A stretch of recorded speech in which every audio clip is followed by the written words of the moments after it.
जय श्री कृष्ण। गीताधाम गुरुकुल उच्च माध्यमिक विद्या मंदिर में आज ऑनलाइन क्लास में हम क्लास 10th का सामाजिक विज्ञान का अध्याय 3 पढ़ रहे थे, जिसमें हमने अंग्रेजी साम्राज्य का प्रतिकार एवं संघर्ष पढ़ा, जिसमें किसान आंदोलन।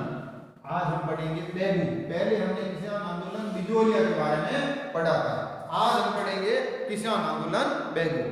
बिजोलिया किसान आंदोलन से ही प्रेरित होकर, कौन से? बिजोलिया से। बिजोलिया किसान आंदोलन से प्रेरित होकर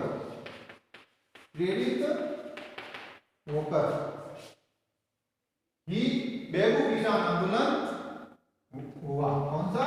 बेगू किसान आंदोलन है जो हुआ।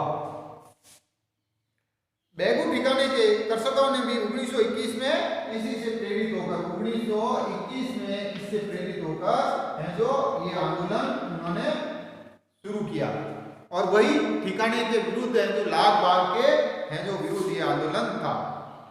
वहां के भी लोग लगातार लाग बाग के अत्याचारों से पीड़ित थे। बेगू ठिकाने के किसान भी बिजोलिया की तरह अधिकांश एक ही समाज या जाति के किसान थे और विभिन्न लागतों, बेगार, लगान की ऊंची दरों और ठिकाने के अत्याचारों से वो परेशान थे। राजस्थान सेवा संघ के सदस्य विजय सिंह पति, रामनारायण चौधरी, माणिकलाल वर्मा के प्रयासों से बेगू के किसानों में जागृति का संचार हुआ और उन्होंने आंदोलन किया, और इसका नेतृत्व रामनारायण चौधरी ने किया। किसने किया? रामनारायण चौधरी ने किया। रामनारायण चौधरी ने किया। 1921 में मैनाल के भैरवकुंड पर एकत्रित होकर बेगू के पट्टे के किसानों की सभा हुई। पट्टा उस समय किसानों को एक निश्चित अवधि के लिए एक जमीन पर खेती करने के लिए ठिकाने की तरफ से या रियासत की तरफ से एक अवधि तक एक ही जमीन पर खेती करने का जो अधिकार दिया जाता था उसे पट्टा कहते थे या पट्टे के किसान कहते थे। प्रभावित होकर किया, और किसानों ने प्रतीक से मिलकर लाग बाग और बेगार, लाग बाग का होता है ऐसी कर, लाग बाग वो कर जो हरेक किसान परिवार को एक निश्चित अवधि के लिए देना होता था और प्रत्येक पर लागू था, इसलिए उसको लाग कहते हैं। प्रतीक ने इस आंदोलन का भार राजस्थान सेवा संघ के मंत्री रामनारायण चौधरी पर डाल दिया, और 2 वर्षों के संघर्ष के बाद बेगू ठाकुर अनूप सिंह को है जो झुकना पड़ा। उन्होंने किसानों की मांगों को स्वीकार करते हुए समझौता किया, परंतु मेवाड़ सरकार और रेजिडेंस को ये समझौता नहीं सुहाया। उन्होंने राजस्थान सेवा संघ और रावल अनूप सिंह के बीच हुए समझौते को बोल्शेविक फैसले की संज्ञा दी और अनूप सिंह को उदयपुर में नजरबंद कर ठिकाने का मुमरात बैठा दी, अर्थात उनकी रियासत जब्त कर ली अनूप सिंह की, और उन्होंने ठिकाने में है जो वो जागीर जब्त करके जो अंग्रेजी शरण में है जो वहां पर दूसरा प्रशासक नियुक्त कर दिया। ठिकाने के किसानों की शिकायत के समाधान के लिए मेवाड़ के बंदोबस्त आयुक्त ट्रेच ने के नेतृत्व में एक आयोग नियुक्त किया गया। किसानों ने बेगू के किसानों ने ट्रेच के निर्णय पर विचार करने के लिए गोविंदपुरा में एकत्रित हुए। यहाँ 5 माह से लगभग 600 किसान पंच डटे हुए थे। ट्रेच व लाला अमृतलाल के नेतृत्व में गोविंदपुर पहुंचकर एकत्रित किसानों को आयोग द्वारा दिए गए निर्णय को स्वीकार करने के लिए तितर-बितर किए जाने का आदेश दिया, किंतु किसान डटे रहे। 13 जुलाई 1923 को किसानों पर गोलियां चलाई। किसान आंदोलन के दौरान है जो 13 जुलाई कब? 13 जुलाई 1923 को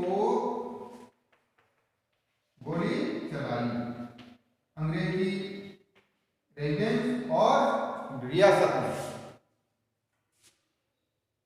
जिसमें रूपाजी और कृपाजी नामक 2 किसान शहीद हो गए। महिलाओं को अपमानित किया गया। 500 से ज्यादा किसानों को गिरफ्तार कर लिया। राज्य में अत्याचार से किसानों का मनोबल गिरता देख प्रतीक ने गुप्त रूप से बेगू पहुंचकर स्वयं किसान आंदोलन का नेतृत्व संभाल लिया और मेवाड़ सरकार द्वारा 10 सितंबर 1923 को गिरफ्तार करके जो प्रतीक जी को जेल में डाल दिया गया। अब हम पढ़ेंगे बर्ड किसान आंदोलन बूंदी। बर्ड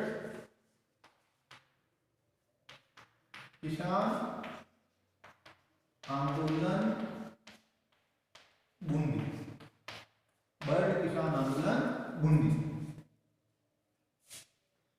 बिजोलिया और बेगू के किसानों के समान बूंदी राज्य के किसानों ने भी अनेक प्रकार की लाग बाग और ऊंची दरों की जो कर चुकाना पड़ता था। इससे त्रस्त बिजोलिया की सीमा से जुड़े बूंदी राज्य के बरड़ क्षेत्रों में भी बूंदी प्रशासन के विरुद्ध अप्रैल 1922 में यह आंदोलन शुरू हुआ। अप्रैल 1922 में ये जो आंदोलन शुरू हुआ और इस आंदोलन का नेतृत्व है जो राजस्थान सेवा संघ के कर्मठ कार्यकर्ता नैनूराम शर्मा के हाथों में था। और राजस्थान सेवा संघ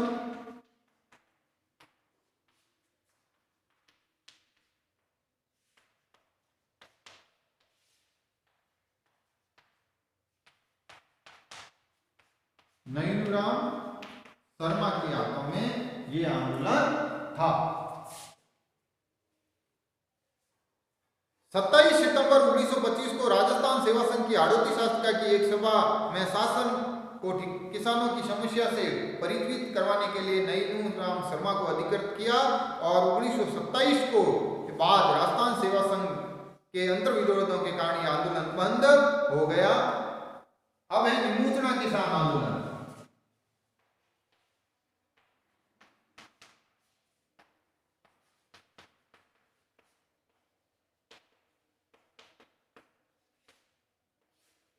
निमूचना किसान आंदोलन अलवर में सूअरों को मारने पर प्रतिबंध था और ये सूअर किसानों की फसल को नष्ट कर रहे थे। इसका केंद्र बिंदु था वो था जंगली सूअर।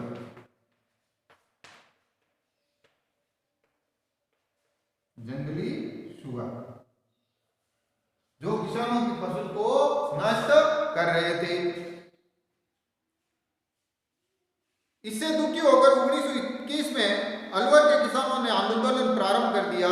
इस आंदोलन के दबाव में महाराजा को सूअरों को मारने की इजाजत देनी पड़ी और 1922 में तीसरा भूमि बंदोबस्त होने के बाद 23 से 24 में भू राजस्व की नई दरें लागू कर दी गई। 1921 में उन्होंने सूअर मारने को आदेश दिया, किसानों को सूअर मारने की इजाजत दे दी और 1923-24 में नया बंदोबस्त क्या नई भू बंदोबस्त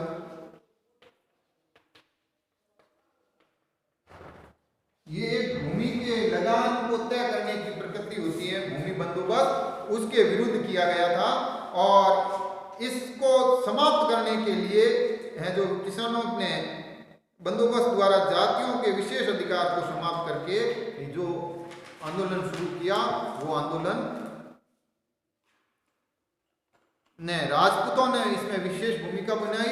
अलवर में बानासुर और गाजी का थाना में राजपूतों ने भूमि बंदोबस्त के नाम पर लगने वाले इन करों का विरोध किया और रेजिडेंस से शिकायत की।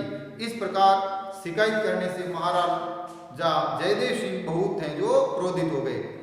24 मई 1925 को भू राजस्व के नाम पर होने वाली इस लूट पर चर्चा करने के लिए किसान अलवर के बानासुर तहसील के निमूचना गांव में इकट्ठे हुए और एकाएक राज्य की सेना के कमांडर छज्जू सिंह के नेतृत्व में इन किसानों पर गोलियां चला दी, इससे उनके घर जला दिए। इस घटना में 156 किसान मारे गए और 600 के लगभग घायल हो गए।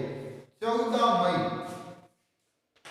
1925 को जो गोलीबारी हुई की गई 156 लोग मारे गए और 600 के लोग घायल हो गए। 600 के करीब लोग घायल हो गए।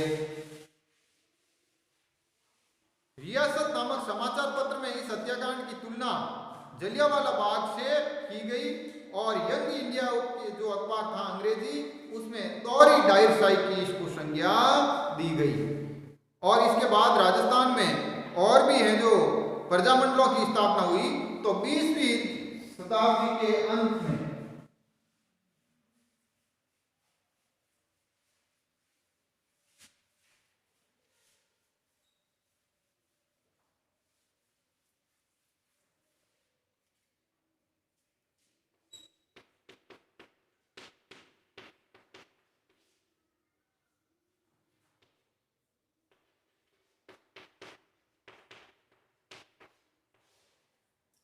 प्रजामंडलों की स्थापना 20वीं शताब्दी के शुरुआत में राजस्थान के विभिन्न भागों में सामंतों के अत्याचारों एवं शोषण के विरुद्ध अनेक आंदोलन शुरू हुए, किंतु इन आंदोलनों का उद्देश्य केवल भू राजस्व की कमी एवं सामंती अत्याचारों से मुक्ति प्राप्त करना ही था।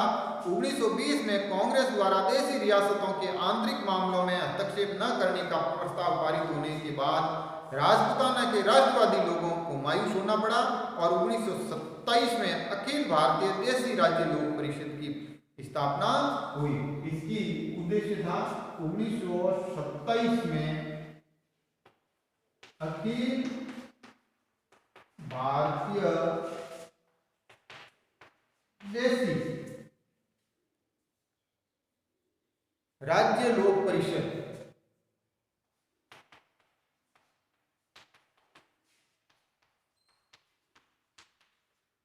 इसकी स्थापना हुई और इसी के अधीन या इसी के निर्देश में अलग अलग स्थानों पर प्रजामंडलों की स्थापना हुई। इस संस्था का स्थापना व प्रथम अधिवेशन दिसंबर 1927 में बंबई में हुआ था। संस्था की कार्यकारिणी में राजस्थान के 7 सदस्य थे, जिसमें नैनूराम कोटा से, शंकरलाल शर्मा अजमेर से, जयनारायण व्यास और कन्हैयालाल कलियंत्री जोधपुर से, रामदेव पोदार व बालकृष्ण पोदार बीकानेर से तथा त्रिलोकचंद माथुर करौली से। श्री विजय सिंह पथिक संस्थान के उपाध्यक्ष तथा श्री रामनारायण चौधरी राजस्थान मध्य भारत के लिए प्रांतीय सचिव चुने गए। इन संस्थाओं का मुख्य उद्देश्य भारत की देशी रियासतों में वैध और शांतिपूर्ण उपायों से वहां के राजाओं की छत्रछाया में उत्तरदायी शासन की स्थापना करना था। प्रजामंडलों का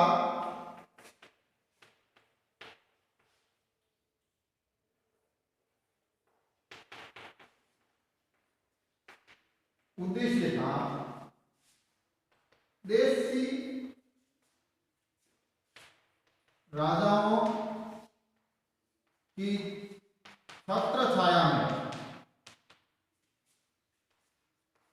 छत्रछाया में है जो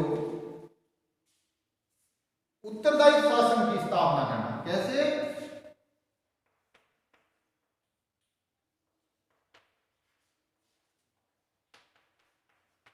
शासन की स्थापना। उत्तरदायी शासन का अर्थ है जिम्मेदारी पूर्वक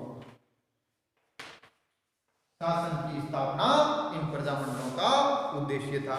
1938 में कांग्रेस के हरिपुर अधिवेशन में देशी राज्यों के आंदोलन को समर्थन देने का प्रस्ताव पारित होने के बाद विभिन्न देशी रियासतों में प्रजामंडलों की व्यवस्थित स्थापना हुई और देशी रियासतों में उत्तरदायी शासन की स्थापना, सामंती अत्याचारों व शोषण का विरोध, देशी रियासतों में राजनीतिक जागृति पैदा करना और देश में चल रहे राष्ट्रीय आंदोलन को गति प्रदान करने के लिए जो राजनीतिक संगठन स्थापित हुए उन्हें प्रजामंडल कहा गया। राजस्थान में कई जगह पर प्रजामंडल थे, जिसमें जयपुर है, बूंदी, हाड़ौती, मारवाड़, सिरोही, बीकानेर, कोटा, मेवाड़, अलवर, भरतपुर, शाहपुर, धौलपुर, करौली, किशनगढ़, जैसलमेर, कुशलगढ़, डूंगरपुर, बांसवाड़ा, प्रतापगढ़, झालावाड़। इस तरह से लगभग 20 प्रजामंडलों की स्थापना हुई और इस प्रजामंडलों ने है जो राजस्थान में इस रियासती और सामंती अत्याचारों के विरुद्ध आंदोलन शुरू किया और इसी के साथ साथ इन प्रजामंडलों ने राष्ट्रीय आंदोलन में भी भागीदारी निभाई या निर्वाह की। धन्यवाद। कल हम इसके जो अगले पार्ट पर चर्चा करेंगे।